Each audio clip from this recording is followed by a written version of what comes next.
This episode is brought to you by Redfin.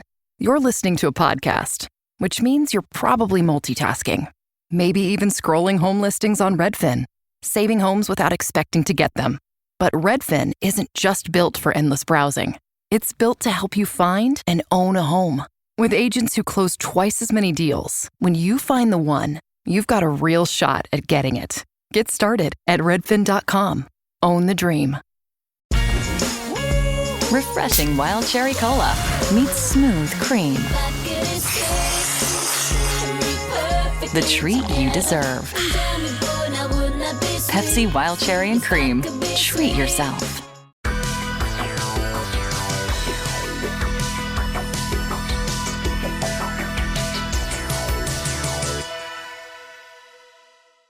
I'm Joseph. And I'm Nick.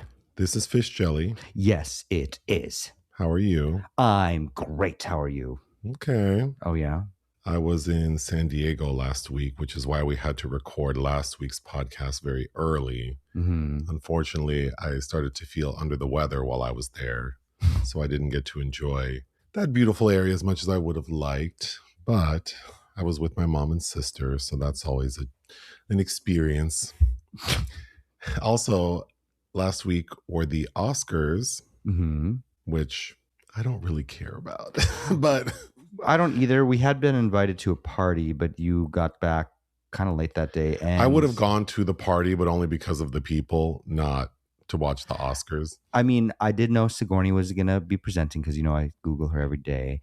But I, of course, I was able to watch those wonderful clips where she called Kate Hudson a bitch from the comfort of my home after. So it's fine. And I thought she looked lovely and amazing. Which, for the people who don't understand that reference, Sigourney Weaver's character, Ellen Ripley in Aliens, says that to the alien queen. Who I believe they called Regina behind the scenes. And the line from the film is, Get away from her, you bitch! Yes, an iconic line. If you have not seen that, you need to experience this iconicity. And of course, she was presenting alongside Pedro Pascal because they're both in the new Star Wars movie that is coming out quite soon in May. I'll quickly go over some of the winners. For supporting actor and actress, Amy Madigan for Weapons and Sean Penn for One Battle After Another. Yes. Sean Penn was not there. No, he was in Ukraine. He said, I can't be bothered. If I didn't campaign, why would I show up? I mean... and honestly work. That's his third Oscar. I thought he was very good playing this vile character. I agree. So I also thought Amy Madigan did a fabulous job. She did. Aunt Gladys. I'm happy for her. And I've liked all of her awards coverage. I've enjoyed seeing her become quite friendly with Wunmi Musaku and Teyana Taylor. I would have been ecstatic if Teyana had won as well. But I don't think Teyana's performance in One Battle After Another. Well, I've said this before. I think for people who aren't familiar with her and you see her in One Battle After Another, you think she's this like transcendent, transfixing thing. But if you are familiar with her, she always gives that. It's impressive, but it's not a surprise. Sure. That she has a lot of presence. And I feel like she should have been recognized for her leading role in 1001. I completely agree with that as well. That should have been her first Oscar nod in a perfect world. But alas. But Teyana Taylor is not slowing down anytime soon, and she deserves all the work. For Best Actress, it went to Jessie Buckley for Hamnet. For Best Actor, of course, Michael B. Jordan won for Sinners, and it's his first Oscar win. Best Director went to Paul Thomas Anderson for One Battle After Another, and Best Picture went to One Battle After Another. One Battle After Another took home 6 awards in total, so they were the big winner. Sinners had the most nominations with 16, which was a record, and won 4, including Best Score, Screenplay, and Cinematography. Oh, it floors me that this is the first woman that won for cinematography. That seems, because there are more women in cinematography than directors. I don't know the stats on that, but according to what I watch and see. There are a lot of women that work as cinematographers, so that's crazy to me. Her name is Autumn Durald Archipelago. Mm-hmm. She's the first woman and woman of color to win for cinematography, and that was for Sinners, of course. Oh, crazy. I was very happy to see Michael B. Jordan. Did you know I didn't know his dad's name is Michael A. Jordan. Did you know that? I learned that 2 days ago. The same. Yes. I think that's cute. It's very cute. Also, Michael B. Jordan's brother has developed a little presence online. I mean, he may have already had it, but I wasn't familiar with him. But he made a video talking about his brother and how he expects his brother to take care of him. That is super cute. You can tell they have a nice relationship. Mm-hmm. I couldn't tell if his brother might be queer, but either way, it was really nice energy to see. I mean, y'all know I don't really care for Timothée anyway. I did like Marty Supreme, and it was in my top 10. I don't think it was in your top 10, but we both really liked it. I did. I got tired of his ass and all the dumb shit he was saying, of course. So that was a really pleasant surprise, because usually it seems like you can kind of predict who's going to win. So I think that was kind of special that Michael B. Jordan won. Barbra Streisand gave a tribute to Robert Redford, and she sang a little song. But I saw Jane Fonda was interviewed, and she said she only made one movie with him. I made 4. I had more to say, which very much sounds like something Jane would say. Hey, I would feel the same way. I'd be like, Barbara, bitch. My mom, I happened to talk to her today, and she had thoughts about that, because I grew up in a kind of a conservative family, so my relatives would referred to her as Hanoi Jane still in the 90s. So this is the place I escaped. But she's like, nobody remembers those movies that Jane Fonda did with him. I'm like, Barefoot in the Park was pretty damn big, Mom. It was. She might have a point, though, that, this is for a telecast, and who might have broader reach, especially for an audience that probably isn't that familiar with the three of them. I can see how it made sense. Also, Barbra Streisand doesn't leave the house. So if you can get her, Jane is outside. So I'm with Jane. Jane stays outside. Yeah, I'm with Jane, but I can see why a producer would say, if we can get Barbra to drag her ass out there with her personal microphone, let's do it. Some girls do, but Jane don't. Moving on. Also, Barbara didn't do her hair. Well, I don't think she ever really she always looks the same. But anyway. Mm-hmm. We just dropped our review of the second part of season 2 of Beauty and Black, Tyler Perry's show on Netflix, which I suggest people listen to. It's 3 hours long. Oh. You don't have to have watched the show, because we recap everything, but we talk about a lot more than just the show. Oh yes, we're feeding the children. Yes, so it's a nice, entertaining thing to have on in the background that I'm sure will catch your attention. But we mentioned this in that recording, but I figured we should mention it here. One of the actors in the show, Xavier Smalls, he plays a stripper on the show who is basically having sex with one of the male characters for money. Mm-hmm.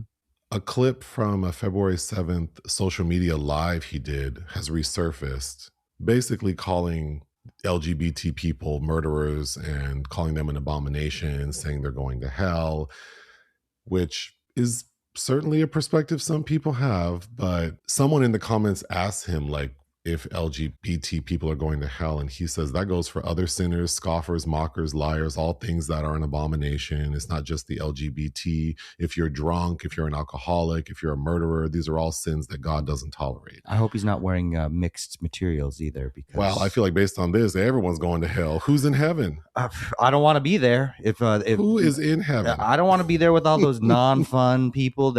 Anyway, the only thing in heaven is Tillamook. That's it. No, Tillicum. Tillicum kill people, though. Well, I don't Tillamook know. too. Tillamook, the ice cream. Yeah, that's some good ice cream. I don't know. Isn't what one of the 7 deadly sins is gluttony? And surely you can't eat all the ice cream you want in heaven. There must be limits. Xavier is biting the hand that feeds him, because the closeted homosexual pays his bills currently. So I would if I were him. Well, those are pretty strong views for someone who... You better stay out of Hollywood then, sir. Well, and I think that all of his roles have been with Tyler Perry, because he was also in Medea's Destination Wedding. Those are very strong views for someone who took a role of a male hustler. The lady doth protest too much. Also, he's not just a male hustler. He sex traffics women on the show. Uh-huh. So I would think that someone with views this strong would be more careful about how they represent themselves. I think at whatever. the pearly gates, which I don't believe in, he's going to show up and Jesus Cristo is going to be like, oh, you starred in Beauty and Black on Black Crime, and we didn't like that show. Anyway, people should listen to our review. Moving on to the restaurant section. I read a headline. Just the headline alone was that Beyonce's mom, Tina Knowles, she opened Mama Tina's Gumbo Shack at the some Houston sporting site. It's one of the stands there, but it was shut down by the health department for 24 hours for undisclosed reasons. Oh, Tina. And then I saw these posts about people saying the gumbo wasn't good. Lots of fingers. It's just all so like messy. That's everyone always expects the worst or assumes the worst. So that doesn't surprise me. But yeah, I mean, I'd be embarrassed. Well, it's like Candy Burris and her mom and that, what was it, the Lady Gang restaurant or whatever it was. And then people were complaining about that food. If I were an A-list celebrity and my mom wanted to open up a restaurant, absolutely not. It's not worth, we don't need the money. I'm not going to put, you can just make gumbo for the fam. We're not going to open you up to all that. But I think I would not like to be a food or health inspector because then I'd never eat out. You'd see and then, you're it is what it is, and you would be hurting a lot of people, justifiably so, because we need those health standards. But well, people assume I'm very picky, but I'm actually not that. Like certain things kill my buzz, but I'm also very reasonable. Also, when you go to people's homes, their shit is not clean. Like, I know we have someone listening who they cook with their dog in the kitchen. They pick that dog up and we'll go right back to mixing salad with the bare hands. And so it's like, what are you going to do? Like, obviously that's not how I would cook, but you could look at it as you're playing Russian roulette with being thinner, because you can get some kind of botulism and throw your guts up and then you'll lose all that water weight.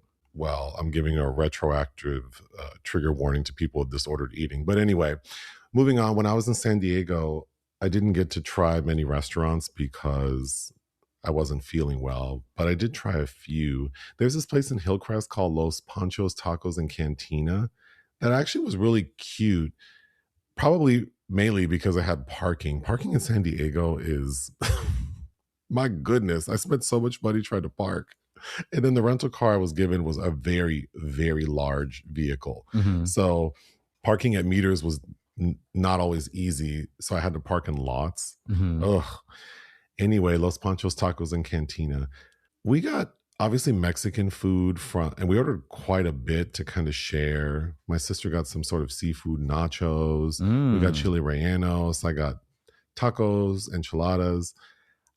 They seemed to like their food more than I liked mine. I got a plate of enchiladas, beans and rice that tasted like, I thought it tasted like if someone went to Trader Joe's and bought a can of refried beans, the pack of Spanish rice, and then the frozen cheese enchiladas, and then maybe put them in the oven instead of microwave them. That's how I thought my food tasted. So it wasn't gross, but it definitely didn't taste homemade.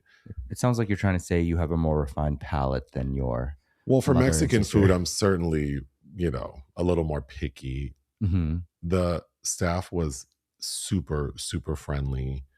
I would definitely go back there again for the ease of parking and the friendly service. We tried a Greek place called Alexi's Greek Cafe. That was one of the more interesting experiences I've had because it was a little hole in the wall. And I believe it was Alexi who was assisting us. Alexi does everything. Take the order, take the money, make the food, serve the food. This was the cutest, old, skinniest little man you've ever seen who was very aggressive.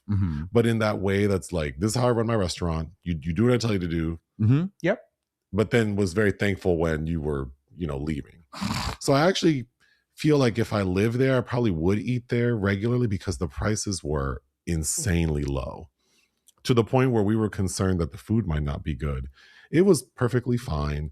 The restaurant is not nice, so it probably would make more sense to get the food to go. But at that point, I wasn't feeling the best. We placed our order. He was, very aggressive about how we were placing it, and you can't say the drinks first, and which was all kind of funny. We were all laughing while it was happening. Mm-hmm. But he starts to bring out the food, and it all kind of looked the same. So I wasn't clear what was mine, what was my sister's, what was my mom's. And at one point, he puts a plate next to me, and my sister had gone to wash her hands. So I grab her plate, and he goes, "No, that's not yours. That's hers. Oh. This is your salad that comes with your meal. So you need to eat this first." Mm-hmm. So like, okay. So I kind of pushed my salad away from me because I knew my mom would probably eat it. And he pushed that plate back in front of me. He's like, "That is your salad. Oh. And you're not going to get your plate until you eat your salad." And I was like, I thought that was so cute. But no vegetables, no dessert. if you're in the Hillcrest University area and want some inexpensive Greek food, I think Alexi's Greek Cafe was very cute. Mm-hmm. And then for some reason, my sister, I think she likes chaotic shit because she's like, "Let's go to Gas Lamp and eat." Oh, God, I'm like, "Oh, no. I hate Gas Lamp." But, you know, since it's so hard to get people to say where they want to go, it's like if someone actually has a thought, we should do it. Yeah. But you know how Gas Lamp is. I've been there once. I never need to go again. Ugh. Oh, no, ma'am. We found this place called Barley Mash, which was actually a really cute restaurant bar, but it was super loud. It was so loud inside that we opted to sit outside, and the weather was beautiful. Mm-hmm. And we got there kind of early before it got too crazy. So sitting outside was lovely, and my mom and sister and I had a fun time laughing and telling stories. And the food was nice. We got burgers, loaded fries, mac and cheese. My sister got poke nachos, which she thought were really good. I'd mess with those seafood nachos, but not poke. I don't like poke. I have to have a lower percentage of the raw fish component in my dish. Sure. But yeah, we sat there for about an hour, and every minute that went by, the gas lamp got more and more. It just becomes chaotic. Yeah. It's really uncomfortable to me. Well, it's kind of like Bourbon Street as well. Well, and I think I have trauma from living and working in Vegas. Mm-hmm. And that was back when the strip was more open than it is now. Mm-hmm. And people just stumbling around, being loud and crazy. And I definitely don't need to go back to the gas lamp, but no, don't get me wrong. I love going to gay bars, but that also aren't overwhelming. Films released we didn't cover. Do Not Enter. This is, I believe, a debut from a music video director named Mark Klasfeld. I think Lionsgate released it. It sounds pretty standard about a group of people going to a hotel, an abandoned hotel with a supernatural haunting. I don't know that I'll catch up with this, but there you have it. Dry Leaf. Dry Leaf, Georgian director Alexander Koberides, whose previous film to this I quite liked. I saw a screener out of Locarno last year for this, and I thought I thought The Leaf was a little dry. If you read the plot synopsis, it almost sounds along the lines of Seurat, but it was a little too long for me, and yeah, it was dull. I didn't like it. Sorry. Late Shift. Late Shift was also a film that I think could have been better. It's very familiar. It was at Berlin in 2025.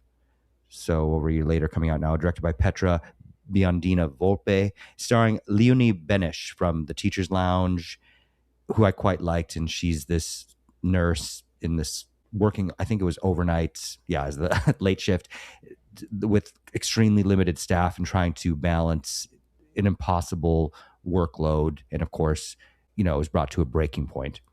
Marked by Sophia. Sofia Coppola has released a documentary about Marc Jacobs. Would you be interested in that? I didn't even ask you about that, I don't think.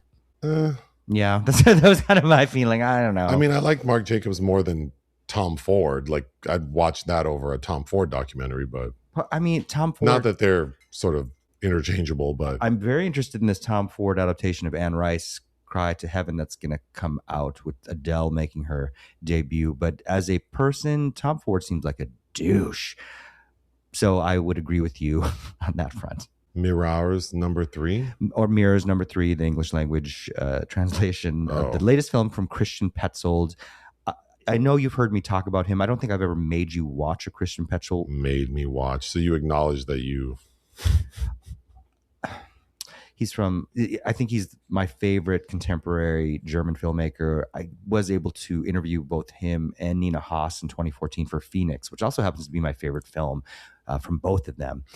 But his latest muse has been Paula Bier, and she again returns to work with him in this kind of mysterious, weird little film about this woman that gets in a car accident and has a strange relationship with, and her boyfriend's in the car, and I believe he dies. I'm laughing. It's not funny. That's how I react to tragedy. And the woman's house in the countryside, she ends up getting an accident with, develops a really strange, mysterious relationship with. I would recommend it. If we had unlimited time, this is definitely something we would have covered this week. Mr. Burton? Mark Evans, who directed Snowcake with Sigourney Weaver, a really underrated performance from her back in 2006, which also starred Alan Rickman, and Emily Hampshire from Schitt's Creek. Toby Jones and Leslie Manville, who I love. Toby Jones is playing Richard Burton at, I don't even know what part of his life. I'm vaguely interested in that. I don't see Toby Jones as Richard Burton. I think it's before he becomes... Anyway. Two prosecutors. This I saw at Cannes last year. Again, if we had unlimited time, I think we would have covered this as well because I think it's excellent. It's directed by Ukrainian filmmaker Sergei Loznitsa, who I will make a point to see anything he does. He also has a large amount of documentaries. And this, I tried to find a translation of the source novel by Georgy Demidov, and I could not find it, but it's set in the USSR in 1937 and kind of deals with the fascist bullshit that's going on right now. Highly recommended, Kafka-esque, might remind you of Orwell. Very dark, it's depressing, but I did really like it. Touch Me? They Hold Me All Night Long. What's that song? By Kathy Dennis? Yes. This is a new film from Addison Hyman, and it's a body horror movie, and Lou Taylor Pucci, who I like, is in it, and that's all I know about it. And maybe one day I'll catch up with this. Vampires of the Velvet Lounge? This we almost watched. We opted to watch a new Rose Byrne film instead, but Adam Sherman is the director, has an interesting cast, including Minu Suvari. It's a Strand release, I believe, and it's about a coven of vampires, and the title would have me suggest that it should be fun, so I hope it is. Lastly, War Driver? This has a fantastic cast. Dane DeHaan and Mamadou Athie. I always forget how to say his last name, but I really like him. Rebecca Thomas is the director, and it's a thriller about a hacker. But it's just with these two people in it, this didn't receive any marketing, at least that I saw. Projects of interest. The Grand Serpent? A new Isabelle Huppert project was announced 2 days ago. I think it's going to be her fourth union with Anne Fontaine. And it's, again, I don't think the source novel has been translated into English by Pierre Lemaitre. And it's about a female hitman whose erratic behavior is beginning to worry her employers. So I'm assuming Ms. Huppert is the hit woman. And I cannot wait. Bloodsport. Michaela Cole is writing a remake of the Jean-Claude Van Damme, I'm using hyphenation, classic Bloodsport. That is curious to me. And Ride or Die. Marlon Wayans and Kiki Palmer are teaming up for a romantic buddy cop action comedy. I mean, that sounds like great casting to me. This past week on Patreon, we have reviews for Old Boy, the 2013. No, that's the Spike Lee remake, the 2002 original from Park Chan-wook. There you go. And the film Death Trap. From Sidney Lumet, written by Ira Levin. Starring Michael Caine, Diane Cannon, and Christopher Reeve. That's right. Unfortunately, there are many entries in the obituaries section. First, we have Judy Pace, who's known for her roles in blaxploitation films. She died at the age of 83.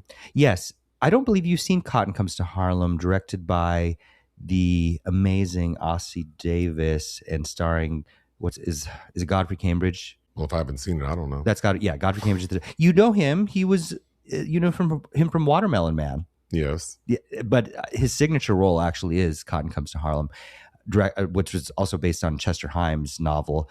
But yeah, Judy Pace. Kiki Shepard, who I know as the co-host of Showtime at the Apollo.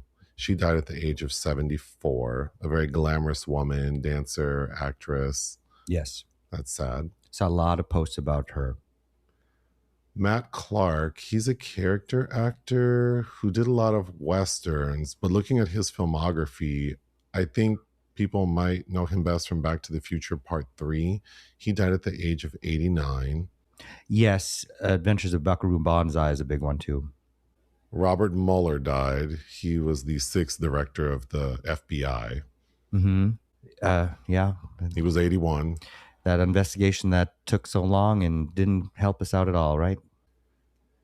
Nicholas Brendan died. People know him from Buffy the Vampire Slayer. And the spinoff, was that called Angel? I believe so. I never watched that. We also saw him in an Outfest movie. Was it called Big Gay Love? We did? Yeah. Oh, I don't recall Was that the title of it? Yeah, from 2013, because the co-star was Jonathan Lasecki. Wait, was that show not called Angel? I didn't watch Buffy.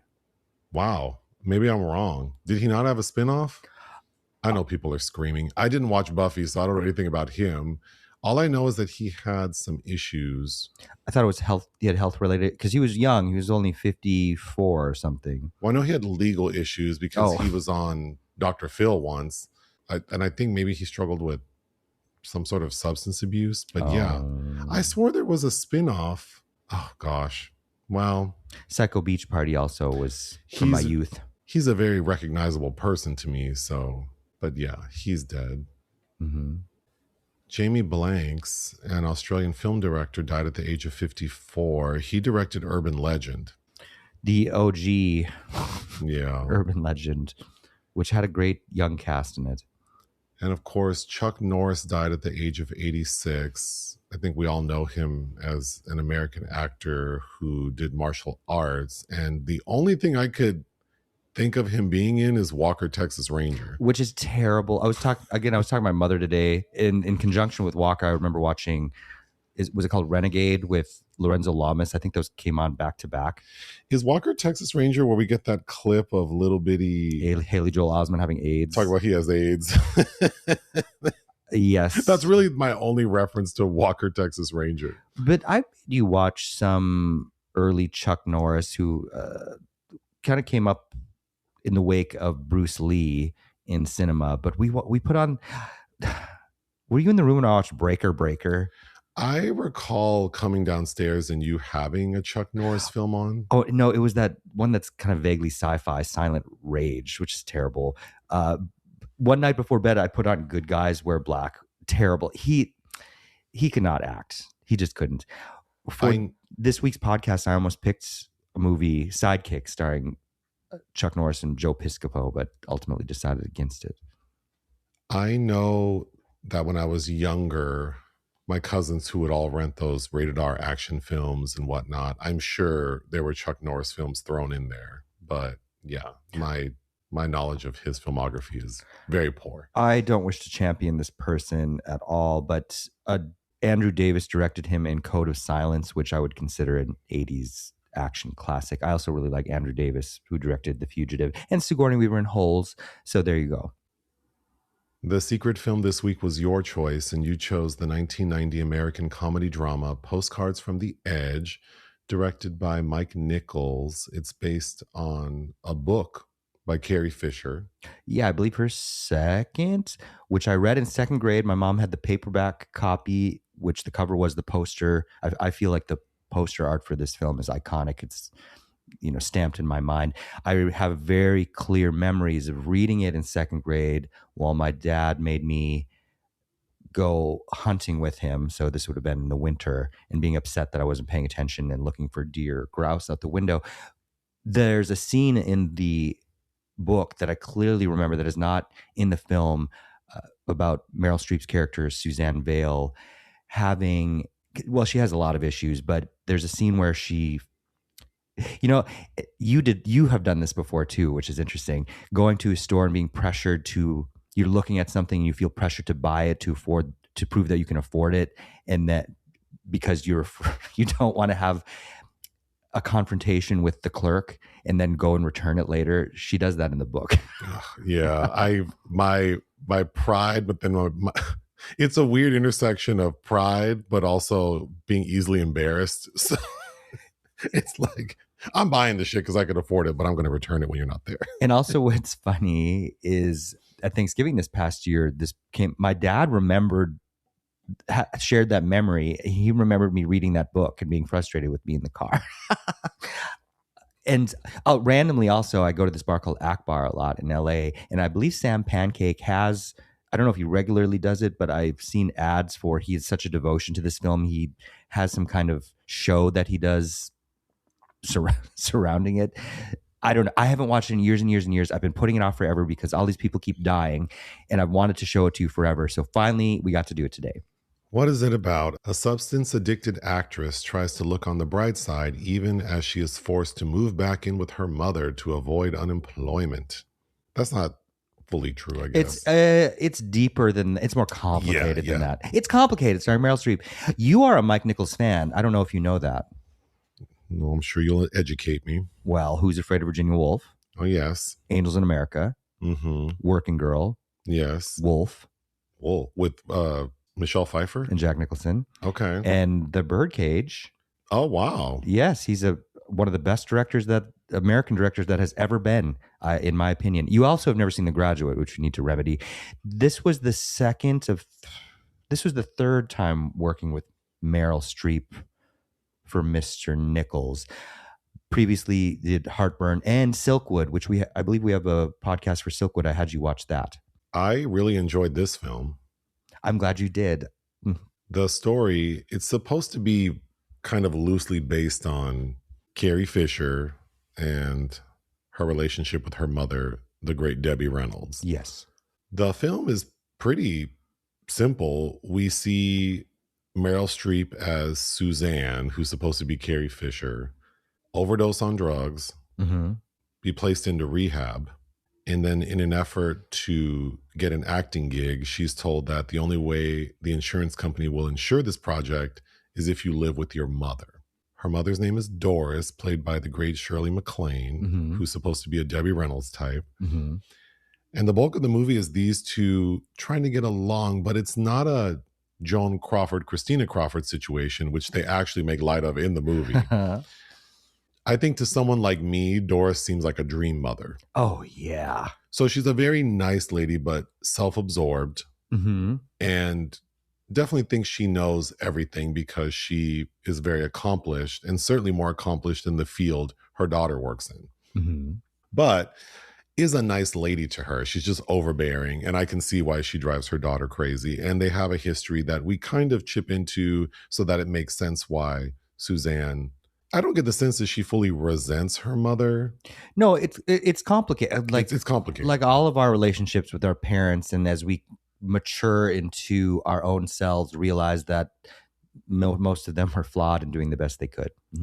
The film opens with, you can realize pretty quickly that it's either a dream sequence or, so this is kind of my issue with how I want to score this film, because I'm aware of who Carrie Fisher and Debbie Reynolds are. Yes.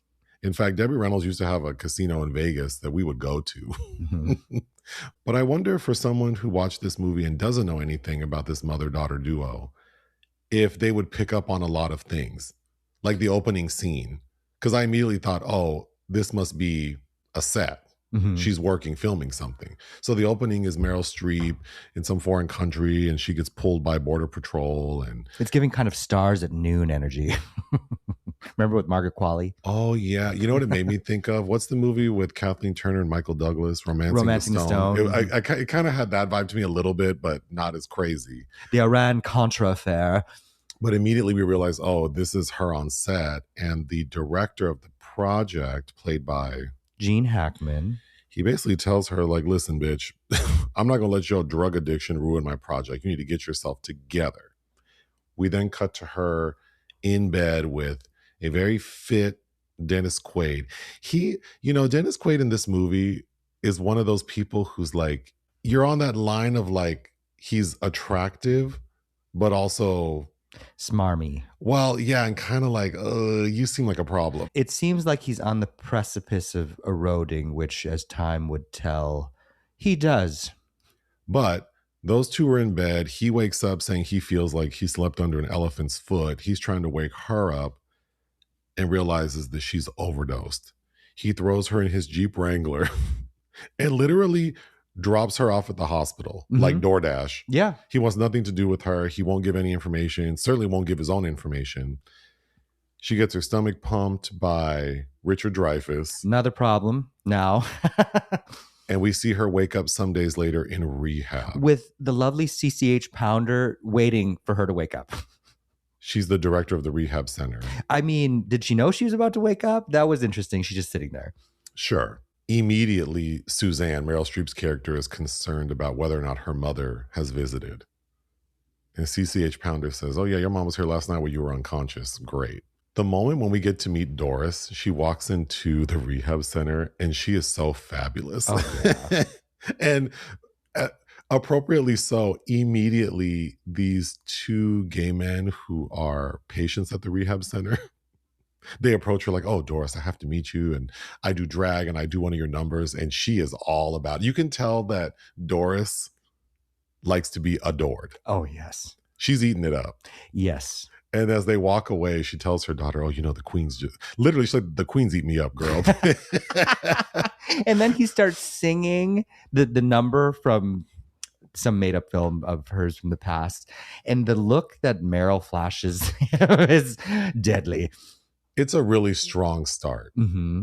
We see Suzanne in rehab. Her roommate's name is Aretha, which there's a really funny line early on because when Doris, Shirley MacLaine, meets Aretha, her daughter's rehab roommate, she goes, oh, Aretha, that's a really unique name. And this little skinny white girl goes, I think my parents were expecting someone black, which I think is hilarious. And then what's even more funny is Doris's reaction, like, well, are you black? Like she was just like so not on the same wavelength. Aretha's played by Robin Bartlett, who is a great character actress you've actually seen in many things. Suzanne completes rehab, going on to her next project, and is told, if you want to be insured, you have to live with your mother. Immediately, her mom is overwhelming. While she is affectionate, she's loud, flamboyant. Probably the biggest issue, though, is she has a drinking problem. Mm-hmm. So while her daughter struggles with drug addiction, Doris is a lush. But she says, it doesn't affect my work. Like, I keep it together. Mm-hmm. Yeah, she's a functioning alcoholic. Exactly. But early on, when Suzanne returns home, Doris has thrown her a welcome back party.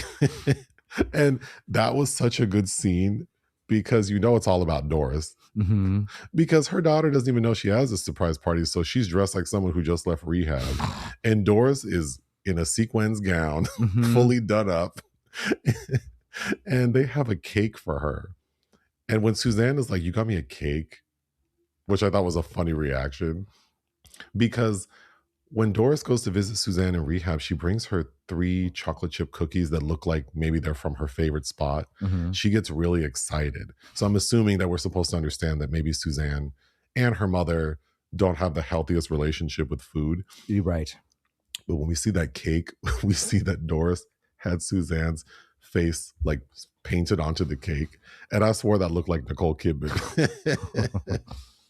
But their time together is a struggle because Doris minimizes Suzanne's addiction. Mm-hmm. At one point, she tells her, you were just having fun. But she does it in that way that's like, well, I can't call you out because then I have to put the mirror in front of myself. So... Right. So it's this continual cycle of infantilizing my daughter and just being like girls will be girls and no one taking accountability for what's really going on. And what Suzanne needs is emotional validation, but what she's getting from her mother is more like a performance review. Yes. And constant deflection. Mm-hmm. So while they clearly love each other, they're clashing. Mm-hmm. The film then transitions to Suzanne, Meryl Streep, in her new role. Of course, she's anxious. She's playing a cop. Mm-hmm. There's a really funny scene because she's anxious to be returning to set. Also, I can only imagine having to do it sober, right? Like trying to manage your sobriety and then also do this thing. Quite recently, doesn't even have a grasp on her sobriety yet. No, I think she's, in addition to struggling to stay sober, maybe is also dealing with imposter syndrome. Mm-hmm. She's getting feedback from several directions saying that her performance is just not, they're basically telling her like, we're not getting what we're used to. But then the reality is the actor you're used to was probably also high. Yeah, that's why she seemed relaxed, because she wasn't fully there. But And yeah, there's a really funny moment where there's a scene where she, first of all, the movie they're filming reminded me of Speed 2, like on that boat. Oh yeah, the scene with Michael Onkeen.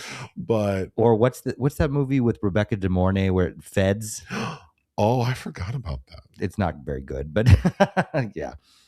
There's a scene where Suzanne has to dangle off of a ledge, but of course it's filmed with her lying down, so they have wind blowing in her hair and she's supposed to act like she's about to fall. Mhm. But at this point she's fully defeated and she's saying like, oh God, Help. help. And then she kind of throws her hands up in the air, which of course doesn't make sense for her dangling off of a ledge. That's actually the graphic that plays, because you own the Blu-ray. Yes, I do. That's the graphic that plays as you're waiting to select play. I saw this film so young. I read the book first. I was in second grade in 1992. And shortly after, I somehow convinced my parents to rent this. And this was my introduction to Sondheim, and also a lot of a realization of how films were made, such as that scene. Sure. And the looping, etc. So another major plot line is Dennis Quaid's character, Jack Faulkner, who I was a little confused. He clearly has money, so he must be a producer slash actor kind of. Mm-hmm.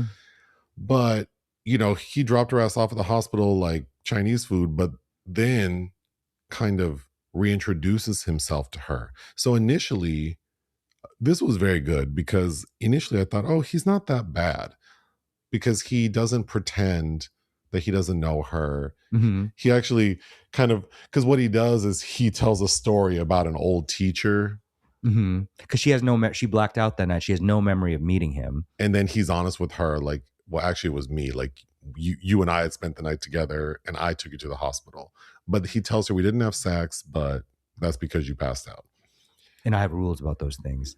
He's a smooth talker. He is actually coming on very strong to her. I was getting their reintroduction scene where she has left work and she's still on the back lot and she's making her way off, and they're standing near a tree. His posture, he is so close to her. Yes. Oh, yeah. I mean, ultimately they kiss in that scene, but I mean, he is a man. If you are mature at all, you have met people like this and you learn how to read the signs. He is a smooth talker. He's a player. But it's very interesting because he is successful, it would seem. Yeah, he's based good at on what how he he does. lives and his very nice house, and would argue that he's quite attractive. So it's interesting that he feels the need to play with women in this way. What does she say to him in their next scene after that he's worthy of infatuation? Right. So it's, I mean, I guess that's his kink is. You hear people say things like that. I like meeting people and getting them to tell me I love them within 24 hours, which I think it's really shitty to play with people like that. But hey, people out there doing it. Well, I don't want to go on a big rant, but I think you and I were talking about this a while ago, but I think some people confuse passion with romance. Yes. I think some of y'all get into these casual sexual relationships with people who are very passionate. Mm-hmm. Like that's just how they have sex. Mm-hmm. And it feels very connected and you feel that it's more than what you're used to. Because there is connection there. There's chemistry and connection, but yes, there are layers, and I think people don't know how to differentiate. Yes. And so now you're accusing someone of like, you led me on romantically. And it's like, no, I'm just really good in bed. And like, I made you feel, I guess, more than what you usually feel. Mm-hmm. But, so it's very interesting, the Dennis Quaid character, because I do think that perhaps, like you said, he probably wants to be adored in that way, mm-hmm. and is also appealing enough that he can kind of get away with a lot. Yes, but he also can't really be upfront about his technique, because then he would be less successful. Sure. But he comes on very strong to Meryl Streep to the point where she realizes this is moving too fast, but she throws caution to the wind and basically is like, I love you. She's vulnerable. Yeah, and she there's a need there that needs to be filled. That's what's so shitty about it, to do somebody, not only to do this to somebody, but at this specific juncture in their life. Yes, because he is aware that she just got out of rehab and she's struggling with this new role. At a point, she asks someone about his character. Michael Onkeen, from Twin Peaks and Making Love. And he says, girl, you need to go on ahead and go ask Annette Bening. She's playing an extra as a prostitute. She knows all about Dennis Quaid. Mm-hmm. You have never seen Annette Bening so young, who would also work with Mr. Nichols twice after this. That's a really cute scene. Yes, she plays Evelyn Ames. If that doesn't sound like an old Hollywood name, I don't know. So Meryl Streep goes to Annette Bening and asks, do you know Dennis Quaid? And she's like, girl, do I know Dennis Quaid? Who doesn't know Dennis Quaid? And she's very upfront about it. It's such a great scene because they're also channeling kind of the characters they're playing on the set too. Because Meryl's dressed as a police officer, Annette's dressed as a prostitute. That's right. And they're both... They both are kind of, I guess that was good casting on whoever cast this film within a film, because they are both kind of playing up what types of women those would be. I felt like that portrayal for 1990 felt kind of mature. Yes. It kind of goes in a direction I don't love at the end when Meryl Streep finally confronts Dennis Quaid, because what she learns from Annette Bening is that he runs game on all these ladies and he has the same pickup lines. Mm-hmm. She's kind of confirming like, well, did he tell you this? Did he tell you smell like that? Blah, blah, blah. Meryl Streep says, well, he said this. Oh, well, girl, you should feel special because he probably doesn't use that line very often, or he thought enough of you to come up with a new bullshit line. And it doesn't seem, well, from Annette Bening's side, she's not bothered at all because she knows the deal. Of course, Meryl Streep's character is bothered. She goes to confront Dennis Quaid. And then I was disappointed in how she spoke about. Well, there's an interesting, it's kind of a Nancy Meyers treatment they do to the Annette Bening character, because she says, basically she enjoys flings for the endorphins, meaning, she was too stupid to know the word for endorphins. Right. And Suzanne uses that she throws that spitefully at Dennis Quaid in the confrontation. Like, you slept with this stupid woman. And I think that's unfair too, but that is also very human. People do that. But it did remind me, Nancy Meyers often does that to the younger femme fatales in her supposed romantic comedies. And referencing Beauty in Black again, in our most recent review, one of the characters, she just cannot, she wants to fight the woman her husband is cheating on her with, when it's like, you need to fight your husband. Right. It is the man that is the problem that needs to be held accountable. Mm-hmm. But what do we learn from this? That Dennis Quaid's character is emotionally unreliable and just a liar. Exactly. And that Suzanne probably has a pattern of trying to find validation in the wrong places. Yes, because she didn't get something important during her transformative years at home. We see her go to at least one thing where there are drugs present. It's a trailer. Oh, it's a trailer. So she's tempted. That's a cute moment because she does. Again, Meryl Streep's good at human ticks, Well, let's talk about Meryl, because I really do like Meryl Streep as an actor, and I do think she's a very good actor. You and I were talking before I hit record that it's a little frustrating. I mean, you have more negative comments about her whenever she's mentioned. I think that it is frustrating that everyone acts like Meryl Streep is the greatest actor in the world. I think there are a lot of white ladies around her age who are equally as talented. I agree. I do adore Meryl Streep. I don't adore basic uninformed opinions that have blinders on and only listen to what everybody tells them to listen to. There's a lot of fantastic actors out there of every age, color. Oh, sure. But I'm just saying specifically in her bracket. Yes. I can think of like 6 ladies in that general age range who are also terrific actors, and they don't get the shine she does. Consistently hit it out of the park, yes. And I don't think she's perfect in every role. As Sharon Stone said, I'm better at playing villains. Go, girl. Go, bitch. But she is an expert in her craft, and it is a joy to watch her. I just always feel like I have to make that statement for anybody that is uninformed out there listening. There's broaden your horizons. Oh, warming yourself up to the people. I don't need to warm myself up to anybody. But But her emotional instability increases because she's getting all this pressure at work. People on set are telling her she's not giving what she needs to give.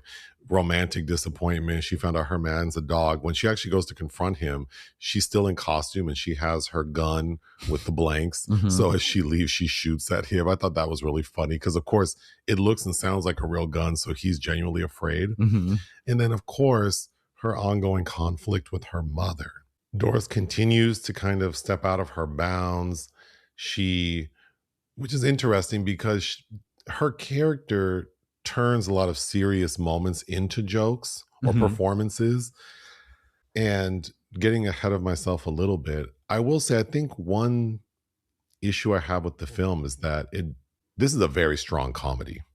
But it doesn't leave a lot of room for introspection. Like, it's kind of easy to analyze these things, but it's in hindsight, I'm talking about this movie in a way, but I wasn't feeling anything other than this is really funny and these people are giving really good performances. But yeah, I agree that it exists more on the lighter end of the spectrum. However, Meryl and Shirley have at least two scenes where I was getting that feeling in the back of my eyes, like I could squeeze a couple out. It's maybe it's just my own upbringing and my own relationship with this film in my past and my family. But I think watching a parent and child come to an epiphany or realization or an understanding or a state of forgiveness or grace, I find touching. And I think they do have a couple moments like that. Well, what I was going to say is I don't think it needs to have those moments necessarily, because this is a story about a mother-daughter who have difficulty engaging authentically. So it would make sense that we're not seeing it. Also, there are people like myself who do deal with trauma, sadness, grief with humor. So I think that also makes a lot of sense. And these are showbiz types. So they're always going to have like that sort of shiny gloss over them. Well, they're living at this exaggerated level all the time. Right. So I'm not saying that what we're seeing doesn't make sense for these characters. It does make sense for these characters. I just, as a result, didn't necessarily get the feels watching this movie. Oh, I didn't get to say this at the very beginning. My relationship to this movie is I remember my mom mentioning it. And I don't know that I could have named who Shirley MacLaine was in 1990, but I recognized her from Terms of Endearment because my mom liked that movie. So I think for all these years, I thought Postcards from the Edge, which has an equally sort of dramatic title, I thought Postcards from the Edge was like Terms of Endearment. And that's why I probably wasn't excited to watch it. You don't like Terms of Endearment? No, but it's just one of those like it's a more serious. It's depressing, yeah. If I knew that Postcards from the Edge was basically a dark comedy, I would have jumped on it a lot sooner. And this is definitely something I would watch. Like if this one in the airplane, I would definitely put it on. Oh, yeah. Yeah. The climax. Suzanne finally confronts her mother. And her mom says, like, why don't you just tell me what I did that ruined your childhood? And Suzanne's like, well, when I was 9, you gave me sleeping pills. And when I was 15, she has all these examples of how she feels like she's lived in her mom's shadow. And that her mom has just been emotionally unavailable to her. Well, and the big truth that comes out there is you want me to be successful, Mom, but not as successful as you. That's right. And I think when two people are the same in any way, mother, daughter, gay men if there's any kind of homogenous nature to your relationship, the world automatically sets you up in a kind of competition, and no one is there to kind of help you figure out how to do that except yourselves. Of course, Doris deflects, but then she's also drunk. But I think sort of indirectly admits that she doesn't know how to be anything else other than on, because at that welcome home party, I think there are several scenes that I will probably always remember, but one is initially the crowd, which is filled with like half gay men. Mm-hmm. And these queens are like, sing a song, Suzanne. And Doris is trying to get her daughter to perform. And she does. That is an interesting scene because, as we'll soon mention, they both perform, but we see close-ups of mother and daughter watching each other. Mm-hmm. And it's almost like it's at an award show, like at the Oscars. And when you show the 5 women that are up and the name of the winner is read, and you get the reactions of all the other ones. Well, it's interesting because I do believe Doris loves her daughter and wants her to do well. I agree. I believe that too. So she wants her daughter to perform and she wants everyone to see, like, look how great my daughter is. Mm-hmm. But you can also see her chomping at the bit because her mother is suited and booted. Like, she's ready to get on stage, but she needs her daughter to perform first. Mm-hmm. And then she gives it a beat. And then, of course, some other queen, the audience, literally is like, Doris, you need to perform. You need to perform. And this is about my daughter. Really? Okay. Exactly. And she looks fabulous. Yes. And Shirley MacLaine in front of this piano, just being so cute and fun. But showing off them legs. She does I'm Still Here. Oh, I need to pull up.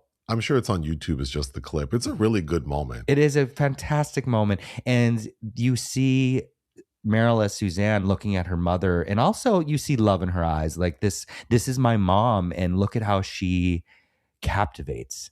So the end of the film is kind of a 3-punch combo because first we get this climax with Suzanne, Meryl Streep, confronting her mother.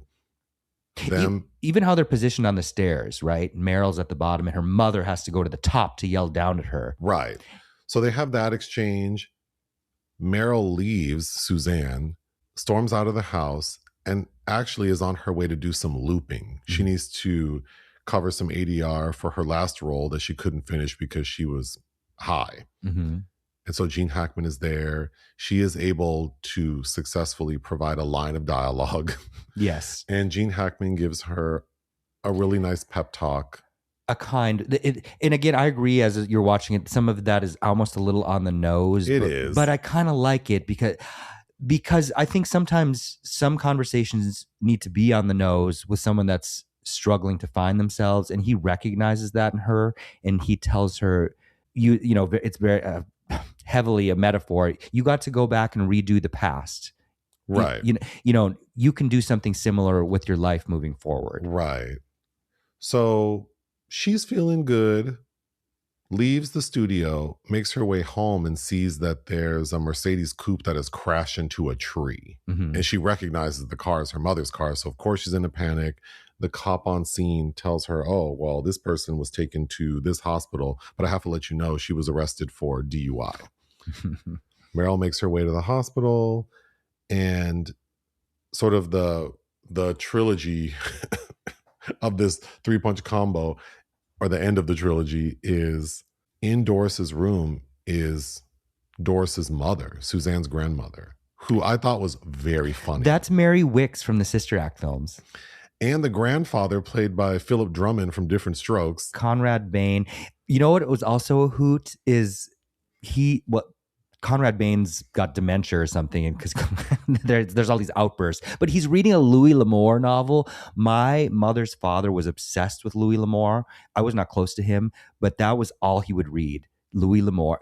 It's so. What kind of stories are those? They're Westerns. Oh. And I read a couple as well, but a lot of them felt a little formulaic. But it's just funny, the generation, how that was a period detail that is so specific. And, you know, I haven't thought of Louis L'Amour in decades now. And it, you know, made me think of Grandpa. Both of those characters were very well handled. And the grandmother is very funny. But what we get from that scene is Suzanne witnesses her grandmother treating Doris the way Doris treats her. So it seems like Suzanne's giving her some grace. We also witness Doris being humbled a bit because she's weathering the sort of behavior that she puts on her own daughter. And she is without her wig. She's she's not looking her best. And there's a really lovely scene after Suzanne kicks the grandmother out because she recognizes that, you know, you're going too hard on mom right here. In Mary Wicks, she's very much a Marjorie Main kind of personality. if I pulled her up, you would know who that is. But she countrified. I really like that character. And earlier on in the story, Doris tells Suzanne, you know, I came from nothing and made something of myself, and you came from everything and you're just destroying it. And so you kind of see that at the end, like this dynamic and this trickle down economics and how it's working. Right. And that's also the scene where Shirley MacLaine's like, wasn't I a good mom? I mean, what if you had Joan Crawford or Lana Turner as a mother? And Meryl Streep goes, those are the options. Those are the options. But the end, I would say the most sweet moment in the film, the one that if it did tug at any heartstrings is Doris is sitting there looking crazy without her wig, and she keeps saying, I hate being without eyebrows. So Suzanne starts to put on her mother's makeup. She starts with eyelashes, then blush, then helps wrap a scarf around her head. That scarf wrapping is expertly done, by the way. I couldn't do that in a million years. Honestly, I can't either. But you know what's touching? We get a lot of detail in that exchange. You know, Doris mentions, you know, the eyebrow thing, the studio forced her to shave them off, and everybody knows and they never grew back. That is the high possibility that your eyebrows won't grow back. So, you know, she's this manufactured thing that doesn't know anything else. And I found that all, you know, these are very privileged people, but you know, we're all products of our environment. And when you see somebody's vulnerability, you know, that, yeah, it gets me teary.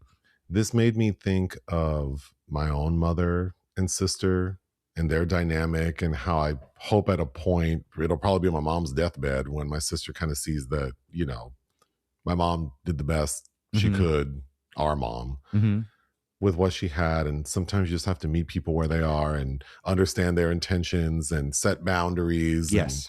But I said it's a 3-punch combo, but actually the final punch is we see Suzanne on the set of a new movie where she has to perform a song. And so we get Meryl Streep singing this country western song, and it's supposed to be a triumphant moment. Heartbreak Hotel. Yeah. It is, you know, Mike Nichols, I think Meryl's a good singer. There's a comment about Madonna, and there are 2 films that Madonna and Meryl competed in. Each of them won one of those, Evita and Music of the Heart, I believe.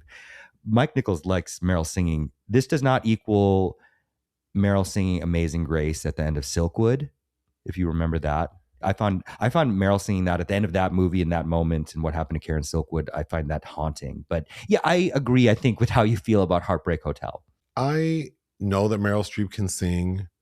I don't know that this song gave me what it needed to. But again, I think I understand why there is a lack of emotion throughout the story, because that's what these 2 people are missing from each other. But I do think there were moments where I needed to feel something, and that song was one of them. And I just felt like, okay, I'm just listening to this lady sing this ditty. That's fine for this movie.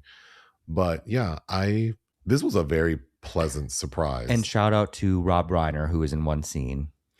Okay, so you mentioned Rob Reiner. I was thinking, we reviewed a film called Being Charlie, which is the film Rob Reiner directed based on a screenplay from his son Nick, who we know is charged with killing Rob Reiner and his wife, Nick's mother. Being Charlie, I recall in that review, we have a podcast episode for it, thinking that it felt very basic, and it's like the musings of a privileged kid with famous parents. With not enough distance from his issues to actually have learned anything from it. Exactly. And this screenplay feels similar, except it's much better written and very funny. Yes. So I'm not comparing these 2 in any other way, except that you do have stories about these privileged rich kids with famous parents who have addiction issues and have gone to rehab, and now they're trying to sort their stuff out. And while Being Charlie is trying to be dramatic, and Postcards from the Edge is a straight up comedy, I think that there are a lot of similarities. Postcards from the Edge it's not the most complex story. It's not. It's just that you have these amazing performances and from these amazing people. Right. Yes. And really great characterizations and great comedic writing. So again, I'm not saying that they're on the same level, but it's just interesting. And then because Rob Reiner is in this film in a very supporting role, with one good line about it's packed into her trailer. Like, I think if we have any more people in here, we need some lubrication. Oh, I wanted to say, we see at one point when Suzanne is back home, of course, Doris is just running her mouth, and we see her making a smoothie. And at first, the smoothie, while her daughter is talking to her, it's like banana, blueberries, some sort of protein powder. And as soon as Suzanne walks out, some stolen ochka. Doris just opens a cabinet, grabs a bottle of vodka, and dumps it in that smoothie. I was also amused at Meryl getting a bucket of spaghetti noodles out of the fridge and eating it with her hands, because I straight up, I've done that, usually with no one watching. Also, we get a moment at the height of Meryl's sort of insecurity on the set of Speed 2 where Cruise Control. The director and the stylist are talking shit about her. Oh, Simon Callow and Dana Ivey. And that was, well, it was pretty funny. It's Meryl's reactions because she's hot. She starts shrinking herself into a clothing rack. And then what's his name? Anthony Heald from Silence of the Lambs. One of the executive producers catches her like, "Are you okay? I need to talk to you. Your performance is not what it needs to be." So I actually was quite impressed with Suzanne, because for her to be so fresh out of rehab, to do this gig, to get so much criticism, to go home and deal with her overbearing mother, loving but overbearing mother, she really did keep it together. There is one moment when she almost relapsed. She goes into her mom's bathroom and grabs some pills. She does swallow them, but then she immediately throws them up. I think it's interesting that the details with the character tics about replacing addiction, because she starts drinking soda and eating a lot of Fritos, which I find... That was another thought I had comparing the story to Being Charlie, is it does it's pretty morbid to think that these stories were written much earlier on in these people's journeys. And then as we came to find out, certainly with Nick Reiner, but also with Carrie Fisher, that a lot of her issues were related to severe mental health issues. So it's like these problems were so much bigger than what we see on the screen. It wasn't just a simple like... Yes, and I think Postcards from the Edge is probably a cathartic exercise. The book was written in 1987, probably something necessary and cathartic for Carrie Fisher to do, because it's an approximation of some realities from her life. So the themes, addiction and recovery, it's very like kid gloves. This is not Requiem for a Dream. No. Mother-daughter relationships, it's strong. I think a lot of people could relate to how these two interact. Fame and identity, yeah. Oh, when she puts her mom's eyelashes on, and Doris asks, "Are you less mad at me now?" And she says, "I've always been less mad at you, Mama." Yeah, it's sweet. And then mental health and vulnerability, again, it's like light. Oh, for sure. Yes, you can go on and have a pleasant day after you watch it. It's not Night Mother with Anne Bancroft and Sissy Spacek. Apparently, Debbie Reynolds almost played Doris. I'm glad it was Shirley. She does a fabulous job. I think a little distance goes a long way.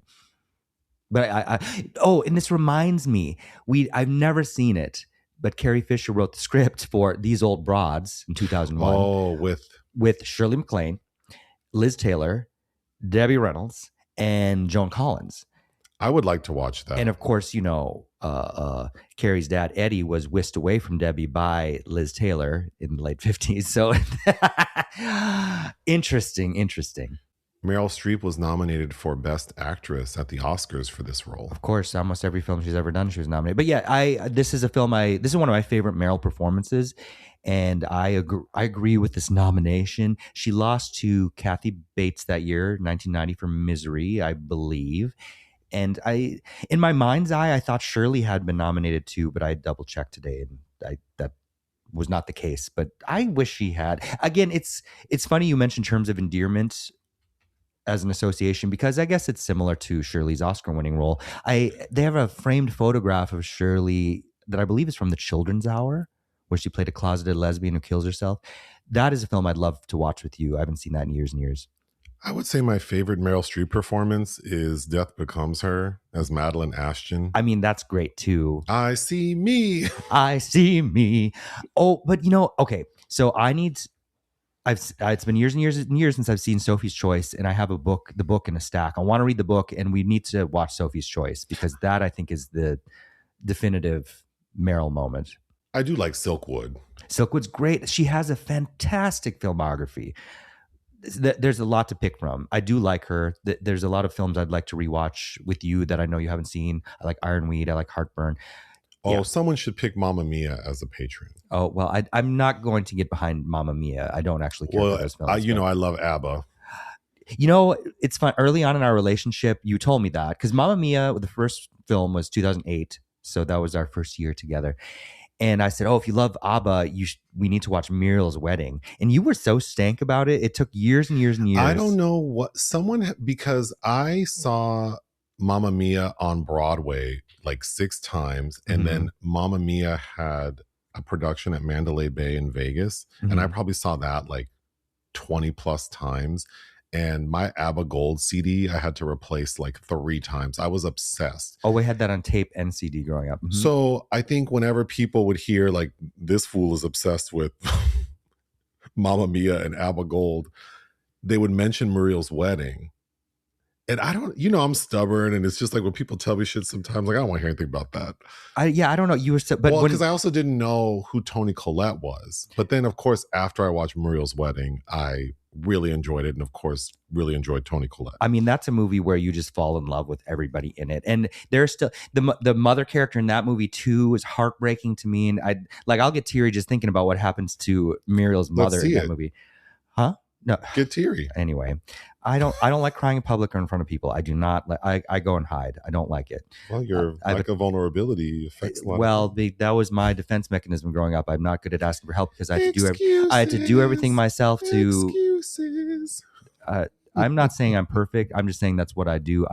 I'm not. I see me. If I'm not getting paid to do it, no, you're not going to see me cry. Another Meryl moment that's worth calling out. I had to do what I had to do. It became clear to me at a young age that my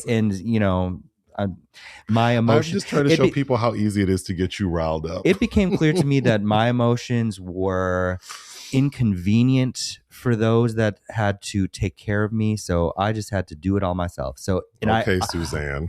But I also understand that what you use to survive, those defense mechanisms eventually hold you back if you don't progress. So I understand that about myself, but I really don't like crying in front of people. I don't.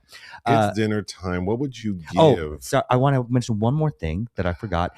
That the film that opens Postcards from the Edge, there's a crew member wearing a shirt that says Evil Angels, like that's the name of the film they're making. That is the alternate title for a Fred Scapisi film, A Cry in the Dark, starring Meryl, that you also need to see. That's where she plays Lindy, what's her name, I think a dingo got your baby movie. It's not funny, but that's a great movie too. What would you give Postcards from the Edge? 4.5. I think it's excellent. I would give it 4 out of 5. I don't know what we have coming this week. There are many things. There's that Zazie Beetz film that I'm kind of excited for called They Will Kill You. Okay. I do know that is next week. And I don't know. Oh, Alpha. Alpha's next week. We get to review that too. I don't even know what that is. It's the new film from Julie DeCarno, who did Titan. Okay, we'll see. Okay. Anything else? No. Ta-ta.